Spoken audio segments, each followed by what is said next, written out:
আজকে আমি তৈরি করে দেখাবো ঈদ স্পেশাল নবাবী সেমাই। আসসালামু আলাইকুম এভরিওয়ান, সুহাস কিচেন থেকে আপনাদের সবাইকে ঈদ মোবারক। এই সেমাইয়ের নাম এমনি এমনি নবাবী হয়নি। এই সেমাই একবার খেলেই বুঝবেন সেমাই কতটা ইয়াম্মি। ঈদের দিনকে আরও স্পেশাল করার জন্য অবশ্যই এই নবাবী সেমাই বাসায় তৈরি করবেন এবং সবাইকে খাওয়াবেন। তাহলে চলুন দেরি না করে এই নবাবী সেমাইয়ের রেসিপি শুরু করা যাক।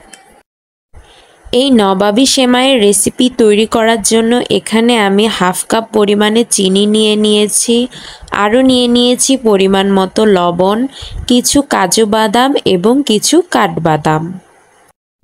আরও নিয়ে নিয়েছি 5-6টি পরিমাণে এলাচি এবং 3-4টি তেজপাতাকে কেটে মাঝে দিয়ে 2 টুকরো করে নিয়েছি। সাথে নিয়ে নিয়েছি পরিমাণ মতো দারচিনি। এই নবাবী সেমাই তৈরি করার জন্য আমি বনফুল লাচ্ছা সেমাই ব্যবহার করেছি। এখানে আমি প্রায় 200 গ্রাম পরিমাণে লাচ্ছা সেমাই নিয়ে নিয়েছি। এখন একটি প্যানের মধ্যে প্রায় 1 কেজি পরিমাণে দুধ নিয়ে সেই দুধগুলোকে 5-7 মিনিট ধরে হালকা গরম করে নেব।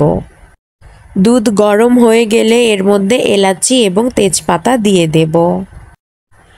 এলাচি এবং তেজপাতা দিয়ে দেওয়ার পরে দুধগুলোকে আরও কিছুক্ষণ গরম করে নেব। এখন একটি বাটির মধ্যে প্রায় 2 টেবিল চামচ পরিমাণে কাস্টার্ড পাউডার নিয়ে নেব। এখন এই কাস্টার্ড পাউডারের মধ্যে পরিমাণ মতো পানি দিয়ে দেব। পানি দিয়ে তা ভালোভাবে মিক্স করে নেব।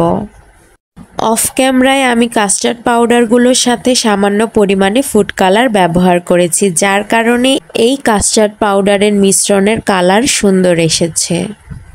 আপনাদের কাছে ফুড কালার না থাকলে আপনারা এটি স্কিপও করতে পারেন। দুধগুলো যখন ভালোভাবে গরম হয়ে ঘন হয়ে যাবে তখন এর মধ্যে হাফ কাপ পরিমাণ দুধের গুঁড়ি দিয়ে দেব। দুধের গুঁড়ি দিয়ে দেওয়ার পরে তা ভালোভাবে নাড়িয়ে নেব। অনবরত দুধগুলোকে কিছুক্ষণ নাড়াচাড়া করার পরে এর মধ্যে পরিমাণ মতো চিনি দিয়ে দেব। আপনারা আপনাদের স্বাদ অনুপাতে চিনি কম বা বেশি দিয়ে দিতে পারেন। চিনি দিয়ে দেওয়ার পরে দুধগুলোকে আরও কিছুক্ষণ ধরে নাড়াচাড়া করে নেব। এই দুধগুলোকে গরম করার সময় অবশ্যই চুলার আঁচ মিডিয়াম টু লো হিটের মধ্যে রাখতে হবে। এখন এই দুধগুলোর মধ্যে পরিমাণ মতো লবণ দিয়ে দেব। দুধগুলোর মধ্যে আগে থেকে মিক্স করে রাখা কাস্টার্ড পাউডারের মিশ্রণ ধীরে ধীরে দিয়ে ভালোভাবে নাড়িয়ে নেব। এখন একটি প্যানের মধ্যে প্রায় 2 টেবিল চামচ পরিমাণে ঘি ঢেলে দেব। ঘি দিয়ে এই সেমাই রান্না করলে এর স্বাদ খুবই ভালো হয়। ঘি সামান্য গরম হয়ে গেলে এর মধ্যে কাঁচা বাদাম, দারচিনি এবং কাজু বাদাম দিয়ে দেব। সবগুলো ড্রাই ফ্রুটস দিয়ে দেওয়ার পরে এগুলোকে প্রায় 1-2 মিনিটের জন্য ঘিয়ের মধ্যে ভেজে নেব। তবে অবশ্যই চুলার আঁচ কমিয়ে অনবরত এই ড্রাই ফ্রুটসগুলোকে ভেজে নিতে হবে, না হলে এগুলো পুড়ে যাওয়ার সম্ভাবনা থাকবে। ড্রাই ফ্রুটসগুলোকে কিছুক্ষণ ভালোভাবে ঘিয়ের মধ্যে ভেজে নেওয়ার পরে এর মধ্যে 200 গ্রাম পরিমাণে লাচ্ছা সেমাই দিয়ে দেব। এখন সেমাইগুলোকে ঘিয়ের মধ্যে ভালোভাবে নাড়িয়ে নেব। এই সেমাইগুলোকেও অবশ্যই ঘিয়ের মধ্যে কিছুক্ষণ ধরে অনবরত নাড়াচাড়া করে ভেজে নিতে হবে, তাহলেই এর টেস্ট খুবই ভালো আসবে। সেমাইগুলো রান্নার এই পর্যায়ে সেমাইগুলো থেকে খুবই সুন্দর মিষ্টি ঘ্রাণ বের হয়ে আসবে। প্রায় 4-5 মিনিট ধরে সেমাইগুলোকে ঘিয়ের মধ্যে ভালোভাবে ভেজে নেওয়ার পরে এগুলোকে একটি বাটির মধ্যে তুলে নিব। আপনারা চাইলে এভাবেও এই সেমাইটিকে খেয়ে দেখতে পারেন। আমার কাছে ভাজা সেমাই খেতে খুবই ভালো লাগে। এখন আগে থেকে গরম করে রাখা দুধগুলোকে সেমাইয়ের উপরে এভাবে ছড়িয়ে দিয়ে দেব।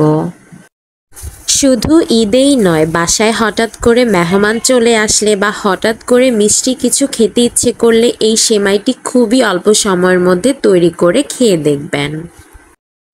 ব্যাস তৈরি হয়ে গেল খুবই অল্প সময় মুখরোচক এবং মজাদার সেমাই রেসিপি নবাবী সেমাই। আশা করি নবাবী সেমাইয়ের এই রেসিপি আপনাদের অনেক ভালো লেগেছে। ভালো লাগলে অবশ্যই বাসায় ট্রাই করবেন এবং আমাকে কমেন্ট সেকশনে জানাবেন। সুহাস কিচেন থেকে আমাদের নতুন নতুন ভিডিওর আপডেট পেতে হলে অবশ্যই আমাদের ফেসবুক পেজ থেকে লাইক শেয়ার ফলো দিয়ে দিবেন এবং আমাদের ইউটিউব চ্যানেল থেকে লাইক শেয়ার সাবস্ক্রাইব করে পাশে থাকবেন। আল্লাহ হাফেজ।